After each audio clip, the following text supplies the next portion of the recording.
क्या Vodafone idea को AGR बकाया मामले पर कोई बड़ी राहत मिलने वाली है? शेयर बाजार में कुछ ऐसी ही अटकलें लगनी शुरू हो गई हैं। इन अटकलों के पीछे कोई और नहीं बल्कि खुद सरकार का एक बयान है जो उसने सुप्रीम कोर्ट में कहा है। सरकार के इस बयान के बाद वोडाफोन आइडिया के शेयरों में आज 12% तक की भारी उछाल देखने को मिली। हुआ ये है कि सरकार ने सुप्रीम कोर्ट में वोडाफोन आइडिया की याचिका का कोई विरोध नहीं किया है। उल्टे सरकार ने यह कहा कि वह खुद भी इस मामले का समाधान चाहती है। इसी से निवेशकों को वोडाफोन आइडिया को कोई राहत मिलने की उम्मीद जगी है।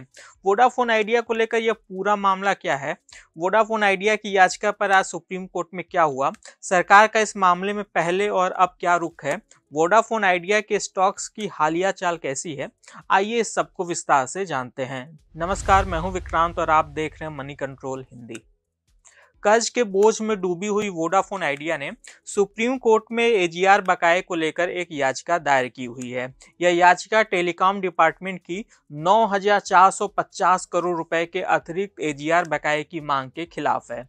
सुप्रीम कोर्ट की रजिस्ट्री ने वोडाफोन आइडिया की एजीआर याचिका पर सुनवाई के लिए आज यानी 19 सितंबर की तारीख तय की थी। इस मामले में सरकार की तरफ से कोर्ट में पेश हुए सॉलिसिटर जनरल तुषार मेहता ने कहा कि सरकार कंपनी की याचिका का विरोध नहीं कर रही है और इस मामले में कोई न कोई समाधान निकालना जरूरी है। तुषार मेहता ने कहा कि वोडाफोन आइडिया में अब सरकार की भी बड़ी हिस्सेदारी है, तो आम लोगों के हितों को लेकर समाधान निकाला जाना चाहिए। इसी के बाद निवेशकों को उम्मीद जगी है कि कर्ज में डूबी टेलीकॉम कंपनी को राहत मिल सकती है। तुषार मेहता ने सुप्रीम कोर्ट से अपील किया कि इस मामले को तत्काल विचार के लिए 26 सितंबर को दोबारा लिस्ट किया जाए, जिसे कोर्ट ने स्वीकार कर लिया है।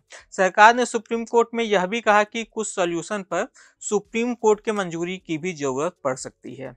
बता दें कि वोडाफोन आइडिया में सरकार की हिस्सेदारी करीब 48.99% है। सरकार ने फरवरी 2023 में 16,000 करोड़ रुपए के वैधानिक बकाये के बदले कंपनी में 33% हिस्सेदारी ली थी। इसके बाद मार्च 2025 में इसने फिर से 36,950 करोड़ रुपए के स्पेक्ट्रम बकाये के बदले वोडाफोन आइडिया में हिस्सेदारी ली। फिलहाल सरकार इस कंपनी की सबसे बड़ी शेयरधारक है और इसके पास इसमें 49% से ज्यादा हिस्सेदारी है।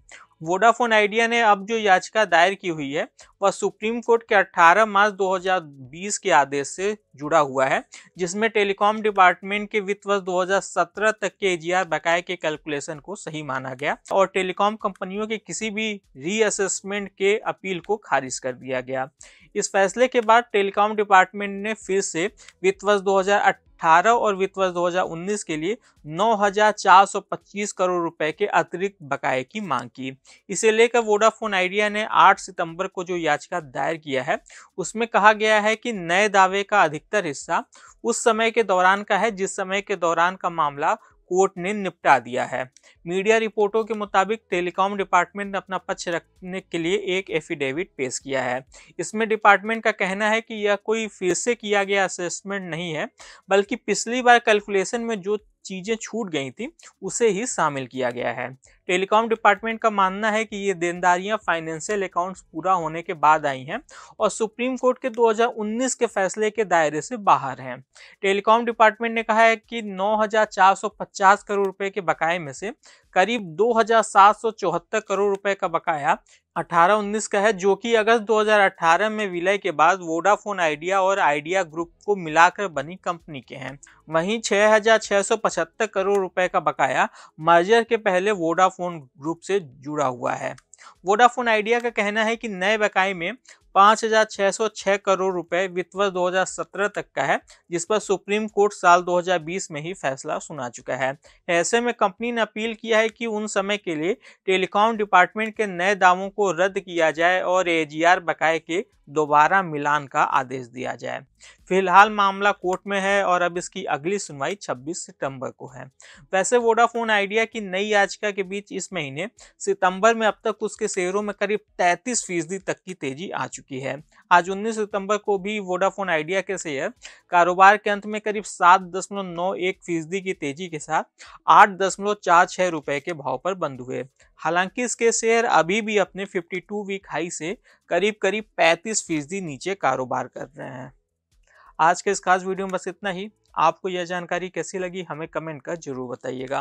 बिजनेस और स्टॉक मार्केट से जुड़ी ऐसी खबरों के लिए आप हमारी मनी कंट्रोल हिंदी की वेबसाइट को विजिट कर सकते हैं।